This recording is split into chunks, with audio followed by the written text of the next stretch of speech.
오늘 본문에 나오는 말씀 보면 본문 말씀만 좀 충실하게 좀 봤으면 좋겠습니다.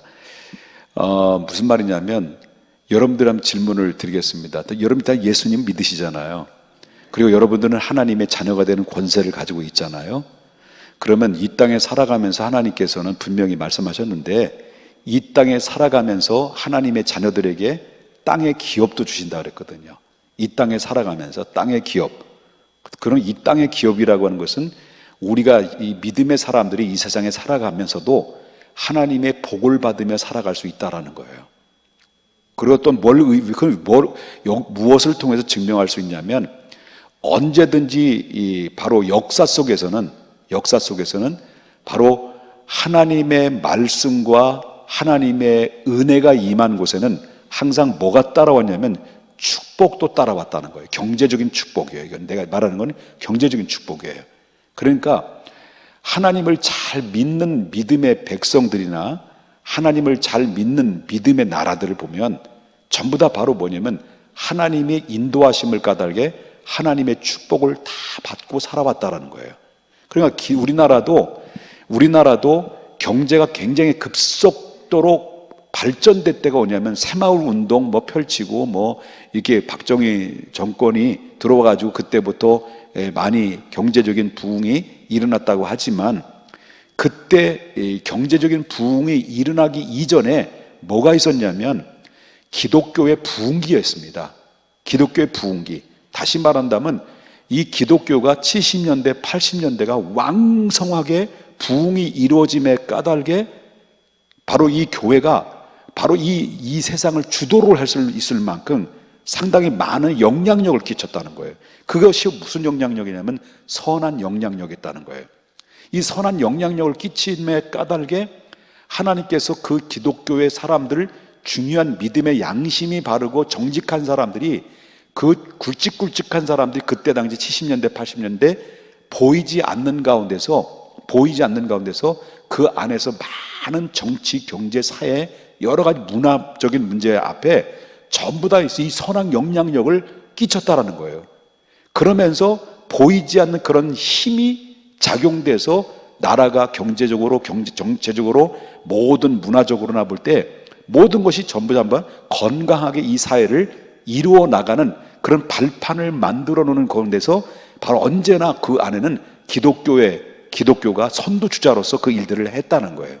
그래서 지금 바뀌었어요. 지금 바뀌었다는 거예요. 그런데 거기에 따라서 그 자동적으로 뭐냐면 그렇게 선한 역사와 선한 영향력을 끼치다 보니까 70년대, 80년대, 90년대까지 교회는 엄청나게 부흥이 됐죠.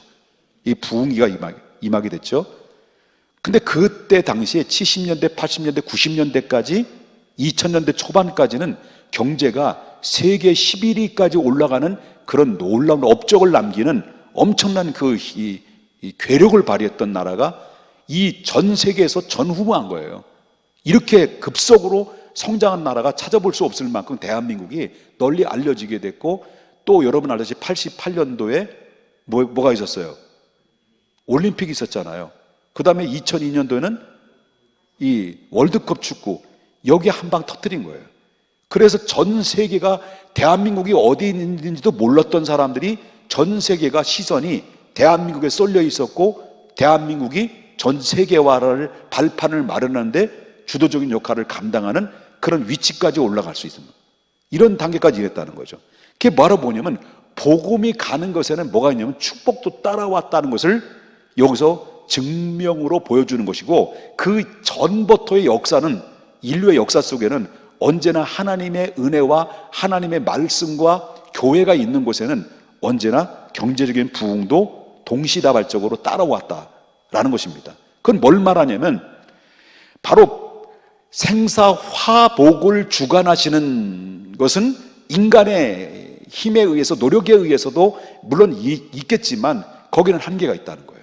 근데 본질적으로 인간의 생사화복을 주장하시고 그리고 절대권자로서 그 일을 결정하는 결정권자는 누구냐면 전지전능하신 하나님이시다라는 거예요.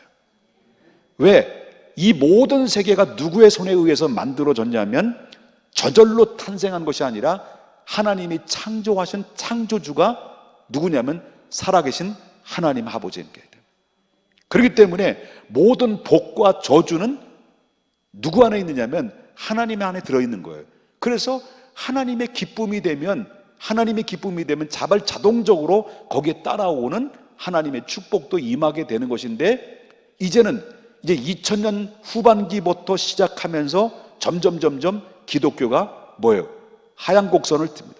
그리고 도덕적인 타락과 부패가 기독교 안에서 만연해지기 시작하면서 교회가 서서히 퇴락과 퇴보적인 그런 모습이 가면서 점점 나라의 형편도 도덕성도 이렇게 타락해져가는 이런 모습들이 기독교가 어떻게 앞에 서서 선한 영향력을 끼치느냐 아니면 부정적인 영향력을 끼치느냐에 따라서 그 사회적인 전반적인 영향이 그 밑바닥에 흐르고 있는 이 뿌리가 있다는 것을 우리가 보게 된다는 거예요.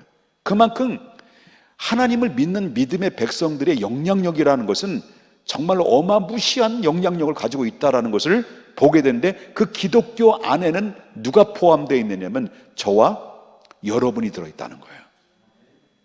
그렇기 때문에 바로 하나가 무너지면 둘이 무너지는 건 금방 무너지는 것이고, 둘이 무너지면 열이 무너지는 것이고, 열이 무너지면 백이 무너지는 거예요. 그러나 하나가 바로 서면 둘이 바로 설 수 있는 것이고 열이 바로 설 수 있는 건데, 문제는 바로 뭐냐면 하나가 어떻게 서느냐가 중요하다는 거죠. 그 나라의 지도자 한 사람이 어떻게 서느냐에 따라서 나라가 바로 잘 살 수도 있고 못 살 수도 있는 거예요.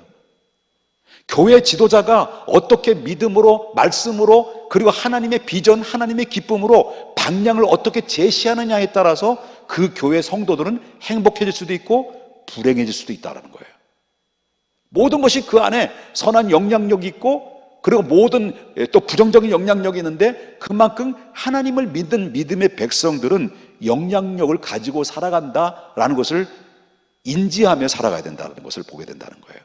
그래서 그 이유는 바로 뭐냐면, 모든 생사화복을 주관하시는 분은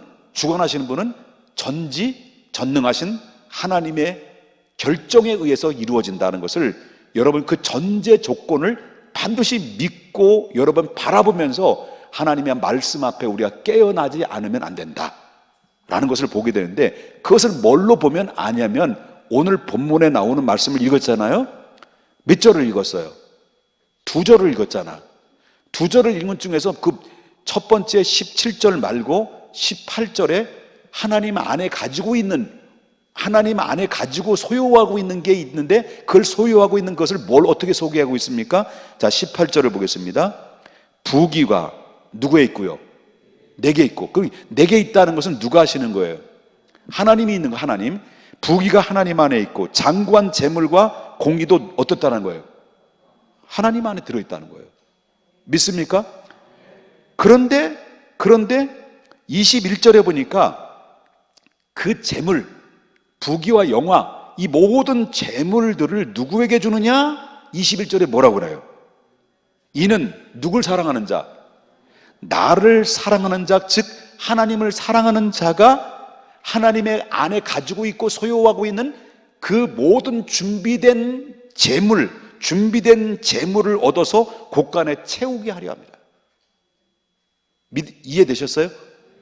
그러면 하나님은 어떤 이 하나님 안에 하나님이 소유하고 있는 재물, 부귀와 장구한 재물을 누구에게 주시느냐 하는 거예요. 어떤 자에게 주시느냐, 어떤 자에게 허락하시느냐, 과연. 자, 그 전절을 보게 되면 그 얘기가 나와. 전절을 두 가지를 얘기해요. 두 가지. 우리가 이 하나님의, 다시 말한다면 부귀와 하나님 안에 있는 재물과 하나님 안에 소유하고 있는 것을 누구에게 공급을 해 주셔야 되는데, 하나님은 누구에게 아무나 덥석 하나님께서 주시는 게 아니라 하나님의 누구에게 주신다는 여기 전제 조건이 들어있을까요? 17절에 나오는 두 가지에 있습니다. 두 가지를 조건을 갖추고 있는 사람들에게 하나 약속되어진 것이죠. 첫 번째는 누굴 사랑하는 자예요? 하나님을 사랑하는 자. 그 다음에 두 번째는 간절히 누굴 찾는 거예요? 하나님을 찾는 자. 그런 하나님을 찾는다라는 의미는 뭐가 들어있을까요? 찾는다라는 것의 의미는 다른 말로 표현한다면 뭘까요? 기도일 수도 있다는 거예요. 믿습니까? 그러면 하나님을 사랑하는 자와 두 번째는 하나님을 간절히 찾는 자에게 여기 사랑하는 자를 여기 보면 뭐라고 나오냐면 나를 사랑하는 자들이 나의 사랑을 입으며 나를 간절히 찾는 자를 내가 어떻게 된다는 거예요? 내가 너를 만나겠다는 거예요. 하나님 찾아오겠다는 거예요. 그럼 뭘 들고 찾아오겠다는 거예요? 하나님 응답을 들고 찾아오겠다는 거예요. 그 응답이 뭐냐? 하나님을 뜨겁게 사랑하고 하나님을 간절히 찾는 자에게 아무나 덥석덥석 주는 것이 아니라 부귀와 장구한 재물을 하나님께서 뜨겁게 하나님을 사랑하고 간절히 주님을 찾는 자에게 주시겠다는 약속이에요. 아멘입니까? 주시겠다는 약속의 말씀이에요. 이건 분명한 약속의 말씀이거든요. 그래서 이걸 다시 한번 확인시켜 주시기 위해서 21절에 또 이 얘기잖아요. 또 반복적으로 21절에 뭐라고 나오죠? 21절에 이는 나를 사랑하는 자에게 재물을 더서 그 곳간에 채우려 하려 하심이라. 그런 얘기 나온단 말이죠. 그러면 이거죠. 하나님을 사랑하는데 여기서 볼 땐 하나님을 사랑하는데 하나님을 사랑하는 게 뭘까? 그리고 하나님의 사랑을 입는다는 게 뭘까라는 거죠. 그러면요. 예? 그럼 하나님을 사랑한다는 말이 뭘까요? 굉장히 광범위하죠. 여러분, 하나님을 사랑한다는 말이 뭐예요? 한 사람 한 사람 피곤하신 분들에게 이제 질문을 좀 던져야 되겠어요. 손가락을 잘 보세요. 피곤하신 분 지목합니다. 예? 하나님을 사랑한다는 말이 뭘까요? 그리고 하나님의 사랑을 입는다는 건 뭘까요? 하나님 나를 사랑하는 자를 내 사랑을 입으며라는 말이 나오잖아요. 그러면 그냥 말로 주님 사랑해요 이렇게 하잖아요. 여러분 주님 사랑하십니까? 라고 하면 아멘 한단 말이에요. 그러면 어떻게 주님을 사랑하시냐는 거예요. 내가 주님을 사랑하는데 사랑한다는 표현이 뭘까요? 예? 여러분 우리 하나님이 안 보이시잖아. 보여요 안 보여요? 보는 분도 있대. 보는 분도 뒤에서 자꾸 나타나신대. 그래서 강단에 설교를 하면 뒤에서 막 천사가 날개를 피고 담임 목사를 이렇게 호위하고 있고 입술에 막 그 불을 토해내가지고 불이 쏟아지는 것을 강단에서 딱 보면 좌석에 앉아서 이렇게 보이는 분이 있대네. 그런 거 너무 중요하게 생각하지 마시고요. 그게 주님을 사랑하는 표현이 아니에요. 정말 주님을 사랑하는 건 뭐냐면 누구든지 내가 너희를 사랑한 것처럼 너희도 누굴 사랑하라는 거예요? 내 이웃을 사랑하는 거예요. 그런데 보십시다. 그리고 또한 하나님을 사랑한다는 말을 그밖에 광범위하기 때문에 이 시간을 하나님의 사랑에 대해서 여러분 이야기를 하면 밤새도록 해야 되잖아. 그죠? 그럼 밤새도록 들으실래요? 잠깐만 들으시고 가실래요? 잠깐만 드시고 하셔야 되겠죠? 그러면 하나님의 사랑한다는데 다른 거 이렇게 다 떠나서 여러분들에게 질문을 싶은 여러분 하나님을 사랑하냐는 것을 질문을 드리고 싶은 여러분 하나님 사랑하시죠? 사랑하실 거예요. 사랑하니까 여러분 나왔죠. 그러면 하나님을 사랑하면 다 사랑하는 다 하나님이 다 인정하시고 여러분들도 하나님 다 아시고 계셔요. 근데 우리가 하나님을 사랑하는데 그 사랑이 얼마만큼 하나님을 사랑하냐는 거죠. 우리 하나님 사랑하지만 과연 내가 하나님을 사랑한다고 하나님 사랑합니다. 사랑합니다. 나의 예수님 사랑합니다. 아주 많이요. 아주가 하나님은 아주 이를 되는 거예요. 지금 우리가 하나님을 사랑하는데 아주 많이 사랑한다는데 여러분 우리가 하나님을 사랑한다고 하지만 하나님이 우리의 사랑을 볼 때 그래 야 네가 나를 사랑하는 그 사랑의 마음이 너무 흡족하게 마음에 든다 라고 하나님이 그렇게 흡족하게 마음에 드실까요? 나는 아니라고 생각해요. 우리가 하나님을 사랑해봐야 얼마나 사랑하냐는 거예요. 예? 정말 여러분 물어보겠습니다. 하나님이 여러분을 사랑하는 것이 더 많을까요? 여러분이 하나님을 사랑하는 것이 더 많을까요? 맞아요. 바로 하나님의 사랑은 우리의 사랑과는 비교가 할 수 없을 만큼 우리는 요거밖에 안 되는 사랑이에요. 우리가 하나님을 향한 사랑은 요것만큼도 안 돼. 조그맣게 안 돼. 이게 먼지만큼만 안 돼요. 그런데 하나님의 사랑은 뭐예요? 어떤 사랑일까요? 다 주는 사랑이었어요. 어떤 사랑일까요?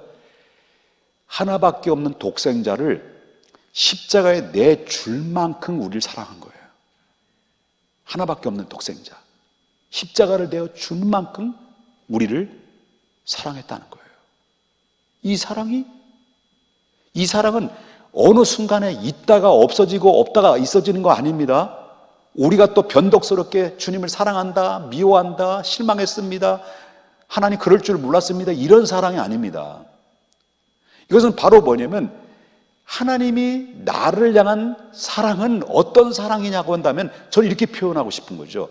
일방적인 사랑이에요. 우리의 사랑은 상관없어요. 일방적인 사랑. 그래서 여러분 짝사랑이라는 거 들으시죠? 짝사랑을 해보셨잖아요. 짝사랑이 괴로워요, 안 괴로워요? 바보들만 모이셨나? 짝사랑 안 해보셨나? 짝사랑이 해봤잖아요. 근데 하나님은 우리를 사랑하는 것이 바로 뭐냐면 짝사랑이에요. 일방적인 사랑이에요. 우리에게 하나님의 은혜로 구원받은 것도 우리의 행위가 아니에요. 일방적인 거예요. 하나님 다 주신 거예요. 어떻게 마지막 하나밖에 없는, 마지막 아끼고 소중히 여기는 하나밖에 없는 아들 되신 예수님을 마저도 내어줄 만큼 우리를 사랑한 거예요. 그 사랑은 우리가 하나님을 사랑하기 때문에, 예? 우리 하나님이 예수님을 내어준 게 아니라는 거예요.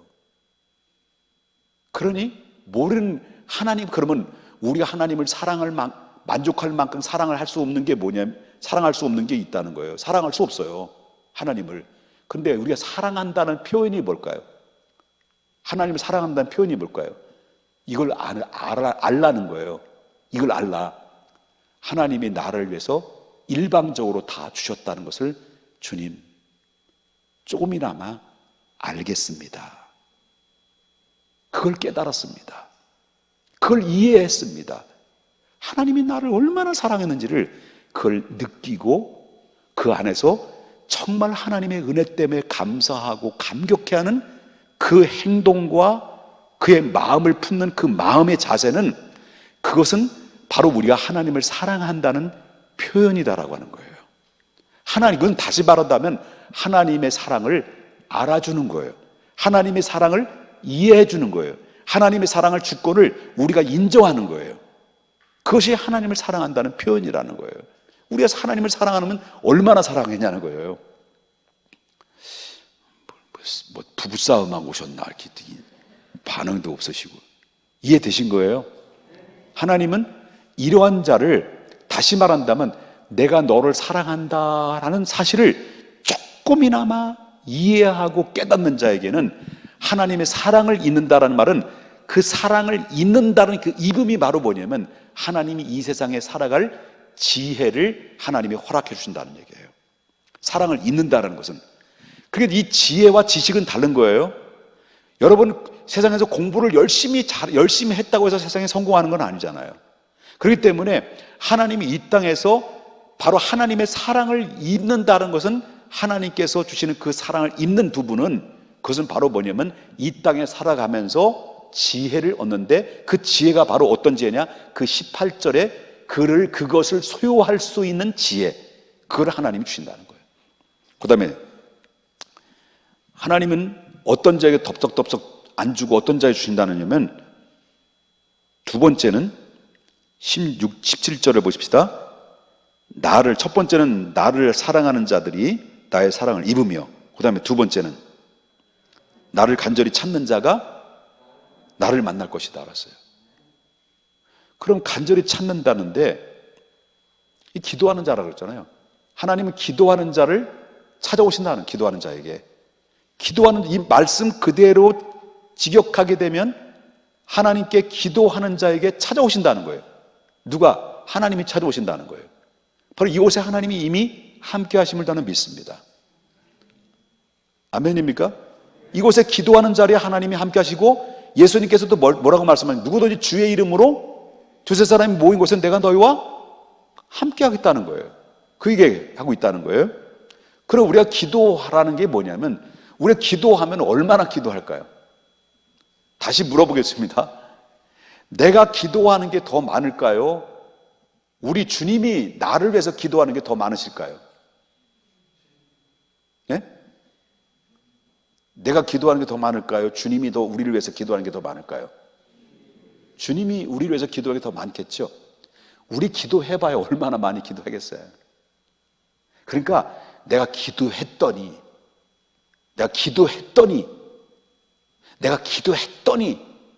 이런 말 싹 들어가야 돼, 안 들어가야 돼? 들어가야 돼요. 우리가 기도해봐야 얼마나 많이 기도해요. 근데 우리는 상황에 따라서 급할 때 기도하고 때로는 기도를 안 하다가 어떤 문제 만나면 그때 와서 하나님 주여 찾고 이러잖아요. 근데 예수님은 우리를 위해서 기도하시는 그 기도는 중보자의 기도예요. 중보자의. 이 땅에 살아계셨을 때도 예수님께서는 바로 제자들을 이끌고 가면서 제자들을 위해서 중보 기도한 사건들이 많이 있어요. 바로 베드로가 시험에 들었을 때 베드로가 시험에 들지 않게 하기 위해서 주님께서는 기도하셨고 제자들이 악한 길에 빠지지 않고 믿음을 굳게 지키기 위해서 중보 기도를 하셨던 이 사건에 대해서 성경에는 많이 소개해주고 있어요. 시간이 없으니까 다 말씀 못 드립니다만은 종국에는 어느 때까지 기도하셨냐면 예수님이 십자가상에서 못 박혀 죽으셨을 때 그를 찌르고 그를 핍박하고 그를 조롱했던 그 원수들 있잖아요. 그 원수들이 있는데 그 밑에서 조롱하는 그 자들을 위해서 십자가에 못 박혀 돌아가시는 그 광경 속에서도 예수님께서 아버지여 저들의 죄를 용서해달라고, 저들의 죄를 알지 못하나이다. 자기 죄를 알지 못하는데 저들을 용서해달라고 예수님께서 그 죄인들을 위해서도 기도하셨다는 거예요. 원수들을 위해서. 그럼 예수님이 이 땅에서 모든 중보의 기도를 하셨는데 근데 여기서 끝나는 것이 아니라 히브리에서 나오는 말씀을 보고도 로마서의 말씀 나왔지만 바로 예수님이 승천하셨단 말이에요. 승천하셔서 지금 어디에 계시는 거예요? 하나님 우편에 앉아 계셔서 하나님 아버지 앞에 지금 우리를 위해서 누군가 널 위하여 누군가 기도하네 내가 홀로 외로웠어 마음이 무너질 때 누군가 널 위해 기도하네. 우리는 외롭고 힘들고 지치고 눈물 나고 힘겹게 살아가는데 기도마저도 잊어버릴 때도 있지만은 하나님은 누군가 하나님 우편에서 나를 위해서 기도하시는데 그 나를 위해서 기도해 주시는 분이 누구냐면 영원한 중보자요, 영원한 제사장이요, 영원한 대언자이신 예수님이라는 거예요. 그러면 우리는 일방적으로 하나님의 사랑을 입어요. 그리고 예수님이 지금도 밤낮으로 쉬지 않고 우리 위해서 간구하게 기도를 드리셔요. 그러면 우리가 하나님 앞에 마음에 들게 하는 것이 바로 뭐냐면 이걸 알라는 거예요. 내가 하나님을 사랑하는 자는 하나님의 사랑을 입고 내가 하나님을 간절히 찾는 자를 내가 만날 것이다 라는 이 말은 뭘 의미하느냐라고 한다면 그것은 바로 뭐냐면 하나님의 사랑을, 하나님의 나를 향한 사랑을 느끼고 인정하고 감사하고 찬양으로 표현하는 거예요. 그리고 이제 그대로 적용한다면 오늘 우리가 이걸 한번 생각해 보잖아요. 우리가 간절히 하나님을 찾지 않으면 간절히 찾는다고 하면 정말 약속대로 하나님의 응답이 임하게 되고 하나님을 간절히 찾으면 하나님 난 축복받는다고 생각해요. 그럼 나 의심하지 않아요. 반드시 복을 받는다 믿고 있어요. 그 이유가 뭐냐면, 요즘 대세가 뭐냐면, 좀 설교 10분만 하고 내려오려는데, 좀 해도 돼요? 또 삐져가지고 다음 주 안 나오시면 되겠죠. 자, 요즘 대세가 뭐냐면, 여기 가끔마다 방영이 나오는데, 트로트, 뭐 신이 떴다, 보이스 트로트, 뭐 이렇게, 트로트가 대세잖아요. 나오나, 태수형, 그런단 말이에요. 나오는데, 그 경쟁에서 거의 1등, 우승은 한 명을 뽑아요. 뭐 1억이든 2억이든 막 무슨 한 명, 3억짜리도 있고 막 그런단 말이에요. 뽑는데, 거기에 나오는 사람들이, 여러분, 우승을 위해서 나오는 것도 있겠지만, 한 사람 한 사람마다 그 무명 시절을 벗어나고 싶은 거예요. 어떤 사람은 15년, 어떤 사람은 10년 무명 생활에 오랫동안 쩔어 있어요.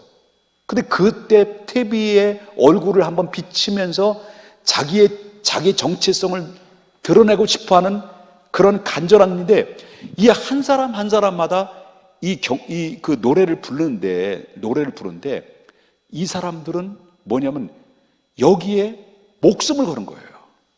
목숨을 걸어요. 이 어떤 가수는 이 한 곡을 부르기 위해서 일주일 동안 오전 10시부터 밤 10시까지 마이크를 놓지 않았다는 거예요. 마이크를 안 놨다는 거예요. 그만큼 연습해가지고 그 앞에 섰는데, 이 사람들이 뭐냐면 울음바다예요. 왜냐면 무명의 서러움에 한이 서려 있고, 이런 가운데서 막 정말 한마디로 누가 총만 조금만 건들면 눈물이 펑펑펑펑 쏟아지는 거죠. 이런 모습을 본 거예요. 근데 이 사람들은 물러설 게 없는 거예요. 너무너무 간절한 거예요. 너무너무 간절한 거예요. 그 한 곡 한 곡 부를 때마다요, 여러분, 감정을 실고 그 내용의 뜻을 담아서 마치 내가 그런 일을 현실적인 내가 그런 상황인 그것을 자기의 마음을 담아, 감정을 담아 정말 모든 대중들 앞에 호소하는데, 한 구절 한 구절을 부를 때마다 온 정성과 눈물과 감정을 쏟아내면서 열심히 노래를 해요. 그런데 여기에는 마지막에는 우승은 몇 명이에요? 단 한 명밖에 없는 거예요. 근데 우리가 그걸 보면서 내가 하나님 앞에 회개한 거예요. 어쩌면 저들이 그렇게 간절할까? 다시 말한다면 이들은 하나님을 믿는 백성들이 아니에요. 세상에 노래하는 사람들이에요. 세상에 노래하는 사람들인데, 우리는 누구냐? 하나님 백성이고 하나님의 아들 아니냐? 하나님 양자를 입은 하나님의 아들들이 아니냐? 그런데 그들은 한 곡을 불러서 자기를 정체를 드러내기 위해서 정말 온 힘을 다해서 감정을 싣고 눈물을 싣고 사람들의 마음을 움직이기 위해서 처절하게 열정적으로 하루에 10시간 마이크를 놓지 않고 연습하는데, 우리가 거기만큼 따라가지는 못한다 할지라도 우리가 그 심정을 가지고 그 세상에 하나님을 믿지 않는 사람들조차도 이렇게 열정을 가지고 간절하게 노래를 부르는데, 우리가 만약에 그런 심정을 가지고 하나님을 간절하게 하나님을 찾는다면 하나님 금방 만나주시지. 그래, 우승은 그들은 딱 하나예요. 근데 우린 믿음의 사람들은 전부 다 우승자예요. 왜 우승자입니까? 우리들은 누구의 자녀들이에요? 하나님의 자녀들이에요. 우리는 다시는 무수하는 영을 입지 않고 양자의 영을 입은 사람들이에요. 그래서 우리의 입술로 감히 하나님을 아버지라고 부를 수 있는 권세를 가지고 있는 사람들이에요. 이미 하나님이 다 준비해 놨다니까. 부귀와 그다음에 부와 명예와, 여기 막 흥분했어요. 부귀와 장관 재물, 모든 것이 다 하나님이 준비해 놨다니까. 단 우리가 하나님이 준비한 시상은 한 사람만 주는 게 아니에요. 누구든지 나를 간절히 찾는 자에게 주겠다는 거예요. 나를 간절히 찾는 자에게 주는데, 바로 우리는 마치 무명가수가 간절히 노래를 하는 것보다도 간절하지 못한 가운데서 하나님을 찾고 그렇게 찾지 못한다는데, 거기에 문제가 있는 거죠. 나는 거기에 회개했어요. 내가 목사로서 정말로 한 영혼이라도 이 내 설교를 듣고 저들이 구원받아서 영원한 생명을 얻을 수 있을 만큼 나는 설교 준비로서 최선을 다했는가? 나는 한 사람 한 사람 시험 들고 고난당하고 힘들어하는 사람들을 위해서 나는 과연 예수님처럼 얼마만큼 내가 기도했는가? 가슴이 먹먹해지더라고요.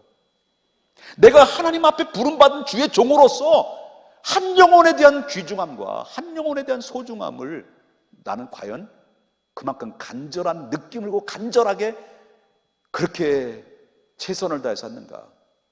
피를 토하듯이 정말 한 영혼을 주님께로 안내하고 천국 백성에 함께 하기 위해서 몸부림치면서 최선을 다했는가 할 때 회개가 나오더라고요. 나는 대중 가수만도 못한 내 모습을 바라보면서 저들은 간절히 그 한 곡이 자기의 명예가 올라가고 한 곡을 히트를 쳐서 자기의 명성을 날리고 인기를 얻기 위해서 처절하게 몸부림을 치는데, 하나님이 다 준비해놨는데, 하나님이 준비되는데 이게 누구든지 해요. 한 사람이 아니에요. 그죠? 한 사람이 아니에요. 왜? 우린 다 하나님의 자녀들이잖아. 다 하나님의 자녀들이 아버지께 구할 수 있는 권세를 듣고 하나님이 다 준비됐는데, 근데 하나님이 준비되는데 아무나 덥석덥석도 안 주신다는 거예요. 어떤 자에게 주신다는 거예요? 나를 사랑하는 자를, 나의 사랑을 입게 되고 나를 간절히 찾는 자를 내가 만나게 돼서 부귀도 있고 영화도 있고 재물도 있다. 누구에게 주겠느냐? 나를 간절히 찾고 사랑하는 자에게 주겠다. 그 약속의 말씀인데, 오늘 금요 기도에 나왔을 때 그냥 돌아가지 마시고요, 하나님을 간절히 찾고 하나님 잃어버린 하나님의 사랑에 대해서 다시 하나님, 나에게 다 주셨던 것, 내가 한 게 없어요. 하나님 다 일방적으로 주신 그 사랑, 하나님 조금이나마 그 사랑을 느끼고 갔으면 좋겠습니다. 그리고 하나님 앞에 간절하게 우리가 문제 해결할 문제 산적해 있잖아요. 산더미처럼 쌓여 있잖아요. 이 문제를 산더미처럼 쌓이는 그 문제만 바라보고 두려워하고 걱정하고 염려하고 한탄하고 원망하고 이렇게만 살아왔잖아요. 그 산더미처럼 쌓여진 그 문제를 놓고 우리는 하나님을 향해서 얼마만큼 간절했느냐? 간절하지 못한 거예요. 산더미처럼 쌓이는 문제를 놓고 하나님 앞에 간절하게 기도해서 하나씩 무거운 짐을, 나홀로진 이 무거운 짐을 하나씩 간절히 기도하다 보면 더러워지면서 그만큼 나는 가볍고 그리고 평안하고 그리고 감격하고 기쁨의 은혜가 여러분 다시 한번 새롭게 바꿔놓을 것입니다. 이 놀라운 역사가 여러분 안에 넘쳐지시기를 주님의 이름으로 축복해요.